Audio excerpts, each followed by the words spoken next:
안녕하세요. 3월 15일입니다. 오늘 벌써 3월의 중반이에요. 이제 봄이 이제 노곤하게 오나 했더니 또 주말 되니까 조금씩 또 꽃샘 추위가, 시샘 추위가.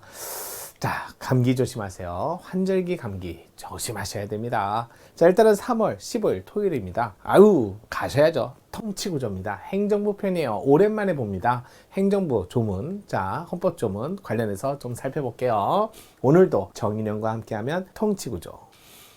자, 행정부에 관한 설명 중 적절한 것은 이라고 되어 있습니다. 그렇게 막 어렵거나 막 그런 건 아닌데요. 적절한 걸 찾아봐라. 맞는 집은 찾으라는 거죠. 기본적으로 행정부인데 솔직히 말해서 뭐 행정부 내용이 너무 방대해서 한 번에 정리하기는 좀 어렵죠.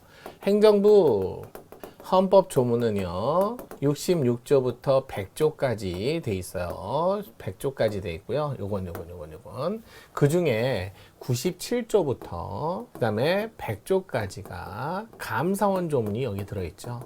그래서 감사원은 결국 행정부 소속이라는 거예요. 소속은 행정부지만 소속은 행정부 소속, 다른 말로 대통령 소속이죠. 대통령 소속이지만 직무상으로는 독립됐다. 독립이다. 이렇게 된 거고요. 여기 지문은 이제 감사원에 관한 조문은 아니니까요. 요거는 요런 정도. 그 다음에 대통령이 감사원을 이렇게 소속을 두는 이유는 대통령이 국가 원수 지위에서 나오는 소속이지 행정부 수반은 아니라는 거. 요 정도만. 수반에서 나오는 지위에서 나오는 그건 아니에요. 그래서 행정부 이렇게 보시면 되고요. 다만 이제 헌법 66조에서 100조까지 돼 있는 거고, 그 다음에 이제 행정부 그러면 대표적으로 대통령을 얘기하는 거. 자, 행정부의 권한 중에 집행 권한이 가장 대표적인 고유한 권한이고, 그 다음에 대통령, 그 다음에 밑에 국무총리, 그 다음에 부총리는 제1부총리, 제2부총리. 지금 현재 권한 대행이 여기까지 와 있죠. 경제부총리. 여기는 사회부총리 이렇게 얘기하는데, 여기는 기획재정부 장관, 기재부 장관이고요. 짱이고요. 그 다음에 여기는 교육부장이라는 거. 그러고 나서 나머지 과외법통부 이렇게 돼 있죠. 과외법통부.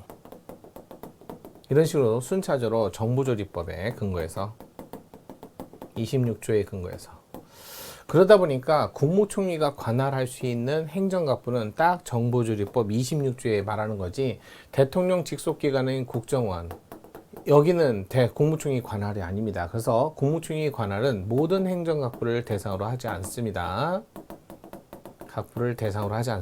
그래서 정부조직법 26조 상의 여기의 대상은 여기에 국한합니다. 여기하고 광역, 시도 이렇게만 국무총리 관할이다. 일반적으로. 그다음 국무총리는 고유한 권한이 없어요. 대통령의 명을 받아. 그다음에 처분도 하고 취소도 하고 이렇게 하는 거죠. 명이 없으면 아무것도 안 돼요.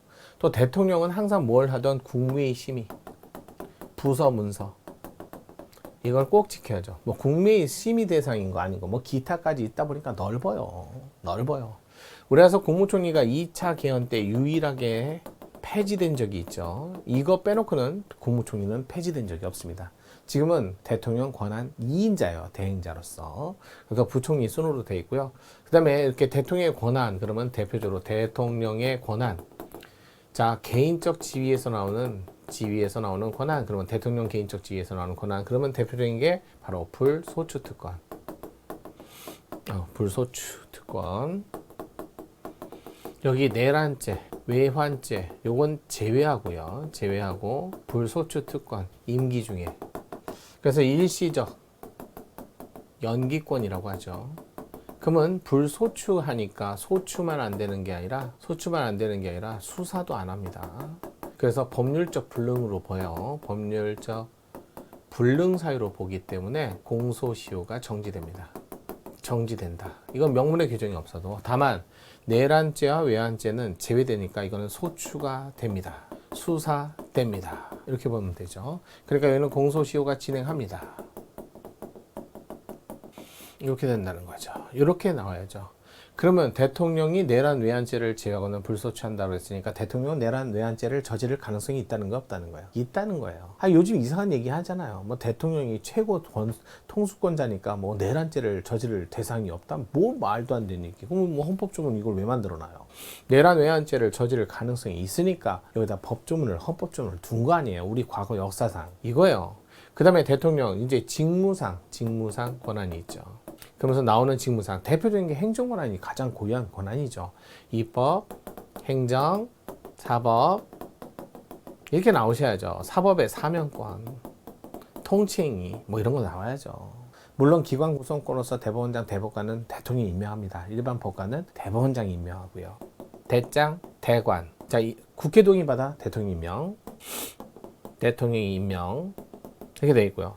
물론 헌법재판소 재판관 9분도 대통령 임명. 뭐 사법부는 아니지만 관련해서 여기까지. 뭐 행정기관 구성권에서 중앙선거관리위원회 3인만. 중앙선거관리위원장은 호선이고 나머지 6인도 대통령이 임명하는 거 아니에요. 그냥 3인만. 행정은 원래 소유한 권한이고요. 그런데 행정의 평시적 권한은 따로 안 배웁니다.